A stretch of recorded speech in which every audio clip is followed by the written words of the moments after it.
안녕하세요. 셀 엔트리 메커니즘 오브 사스코비드2에 대해 발표하게 된 화학과 백승원입니다. 목차입니다. Introduction, Receptor, PPC Site, Affinity of RBD Spike Protein, Protease, Membrane Fusion, 셀 엔트리 메커니즘 순으로 발표하겠습니다. 신종 중증 급성 호흡기 질환인 사스코비드2, 코비드-19의 출현은 우리나라뿐 아니라 전 세계의 경제와 건강을 파괴했습니다. 보시는 자료는 11월 1일의 감염자 및 사망자 현황입니다. 지금까지 7억 7천만 명 이상의 사람들이 사스코비드2에 감염되었고 거의 700만 명에 가까운 사망자가 나타났습니다. 8천 명의 감염자와 800명가량의 사망자가 나타난 사스에 비해 엄청난 경제적 피해와 고통을 인간 사회에 남겼습니다. 또한 바이러스는 진화를 통해 면역 회피 능력을 얻으면 감염성을 잃어버리는 경우가 흔합니다. 그러나 코비드-19는 면역 회피와 높은 감염성을 유지하며 사스보다 더하게 인간 사회에 광범위한 확산을 이뤄냈습니다. 바이러스 치료에 대한 연구는 지속되고 있고 사스코비드2의 세포진입 메커니즘 규명은 바이러스 억제의 기초가 될 것입니다. 여러 연구를 통하여 밝혀진 사스코비드2의 표적 수용체는 휴먼 안지오텐신 컨버팅 엔자임 2, 줄여서 휴먼 ACE2입니다. 이는 인체 내 라스에 관여하는 단백질로서 안지오텐신의 가수분해를 촉진하여 혈압 하강에 영향을 미칩니다. 휴먼 ACE2가 존재하는 세포로는 혈관 내피세포, 심근세포, 갑상선, 호흡기, 소장, 신장 등이 있습니다.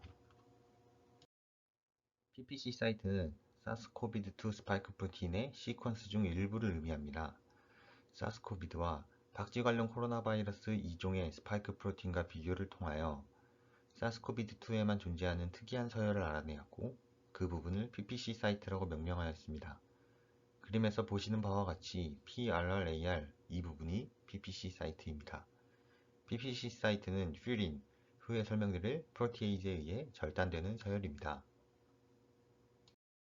PPC 사이트의 역할을 알아보기 위한 세 가지 실험입니다. 첫 번째로 그림 A입니다. 와일드 타입의 스파이크 프로틴을 발현하지만 복제 능력을 상실한 렌티바이러스와 PPC 사이트에 돌연변이가 생긴 바이러스를 웨스턴 블럿 했을 때 와일드 타입의 경우 S2 유닛이 소량 검출되는 것으로 와일드 타입은 스파이크 프로틴이 S1과 S2 유닛으로 분리되는 것을 알 수 있습니다. 그 다음 실험으로는 그림 B를 보시면 첫 번째 실험에서 사용한 두 가지 바이러스를 세 종류의 표적세포 헬라셀, 칼루3셀, MRC5셀에 감염시켜 감염 효율을 알아보았습니다. PPC 사이트에 돌연변이가 생긴 바이러스는 와일드 타입과 비교하여 봤을 때 저조한 감염 효율을 보여줍니다. 첫 번째와 두 번째의 결과로 사스코비드2는 S1과 S2 유닛 사이의 절단을 통하여 세포 감염 효율을 높이는 것을 알아내었습니다. 다음 실험인 그림 C에서는 퓨린을 타겟으로 하는 siRNA를 처리한 세포에 바이러스를 감염시키고 스파이크 프로틴에 대하여 웨스턴 블롯을 수행하였습니다. 그 결과로 siRNA를 처리한 세포에서 만들어진 스파이크 프로틴은 절단되지 않음을 알 수 있습니다. 세 가지 실험을 통하여 숙지세포의 퓨린이 바이러스의 스파이크 프로틴의 PPC 사이트를 절단하고 이러한 절단이 바이러스의 세포 감염 효율을 높임을 알 수 있습니다. 다음으로는 사스코비드2의 스파이크 프로틴과 RBD의 휴먼 ACE2 어피니티 실험입니다. RBD는 스파이크 프로틴에 존재하는 리셉터 바인딩 도메인입니다. FC와 히스태그를 붙인 휴먼 ACE2에 여러 바이러스를 처리하여 풀다운 어세이를 수행하였습니다. 그림 A를 보시면 스파이크 프로틴의 경우 사스2는 사스보다 낮은 친화력을 보여주는 것을 알 수 있고 그림 B를 보시면 RBD의 경우 사스2는 사스와 메르스보다 더 높은 친화력을 보여주는 것을 알 수 있습니다. 이러한 결과의 이유로는 RBD의 구조 변화가 원인입니다. 스파이크 프로틴의 RBD는 두 가지 형태가 존재하는데 수용체와 결합이 가능한 스탠딩업 상태와 결합하지 않는 상태인 라인 다운입니다. 사스코비드2의 스파이크 프로틴은 대부분 라인 다운 형태를 띠고 있습니다. 오른쪽 아래 그림을 보시면 원업 3 다운의 상태를 띠고 있습니다. 반대로 사스는 대부분 스탠딩업 상태를 띠고 있습니다. 그렇기 때문에 RBD 자체의 진화력은 사스코비드2가 높아도 스파이크 프로틴의 진화력은 사스가 더 높은 결과가 나오게 됩니다. 바이러스가 세포 진입을 위해 사용하는 세 가지 프로티에이즈에 대해 알아보겠습니다. 첫 번째는 퓨린입니다. 퓨린은 인간 동물 세포의 칼슘 의존성 세린 프로티에이즈로 단백질을 절단하는 역할을 합니다. 사스코비드2는 숙주세포에 이 퓨린을 사용하는데 바이러스 증식 과정 중 숙주세포의 골지체에서 스파이크 프로틴의 S1과 S2 유닛 사이를 절단합니다. 절단하는 부위는 앞서 설명했던 PPC 사이트를 절단하며 S1과 S2는 절단 후 비공유적인 결합으로 세포 인식 전까지 붙어 있습니다. 두 번째는 TMPR-SS2, 세린2라고도 불리고 세 번째는 카텝시넬, 리소소말 카텝신이라고도 불리는 프로티에이즈입니다.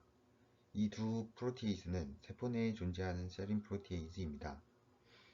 이 두 가지는 바이러스 진입 과정에서 비슷한 역할을 수행하는데 스파이크 프로틴의 S1과 S2 유닛 사이를 절단하고 S2'을 절단하여 막 융합을 위한 FP의 구조적 변형을 유도합니다.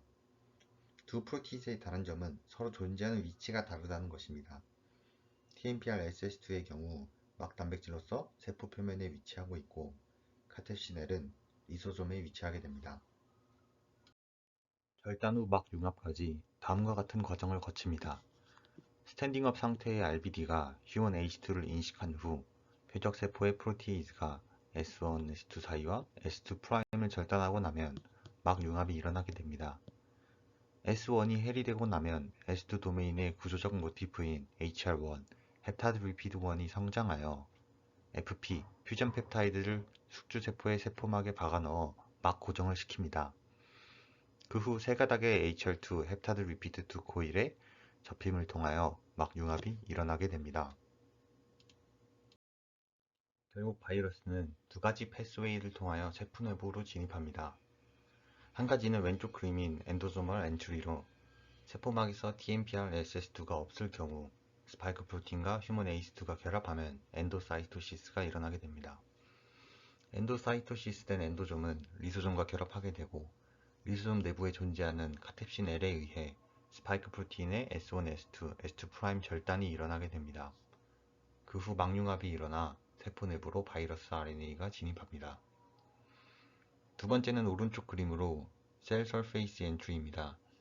세포막에서 스파이크 프로틴이 휴먼 에이스2와 결합하고 세포막에 존재하는 TMPR-SS2에 의해 스파이크 프로틴의 S1, S2, S2' 절단 후 막융합이 일어나 바이러스 RNA가 세포 내부로 들어오는 과정입니다. 우리는 과거부터 여러 감염병을 겪으며 살아왔습니다. 사스, 신종플루, 에볼라, 메르스, 코비드-19 등 감염병은 우리나라뿐만 아니라 전 세계에 건강, 정치, 경제, 문화 등에 막대한 피해를 입혔습니다. 지금 현재는 코로나가 거의 끝났지만 이후에도 글로벌화 및 인구 증가, 자연 파괴 등 여러 요인으로 감염병의 출현 주기는 짧아질 것으로 모두 예상합니다. 포스트 코로나 시대에 맞춰 신종 감염병을 예방하고 감염병 확산 시의 대처를 위하여 이와 같은 연구는 계속되어야 합니다. 감사합니다.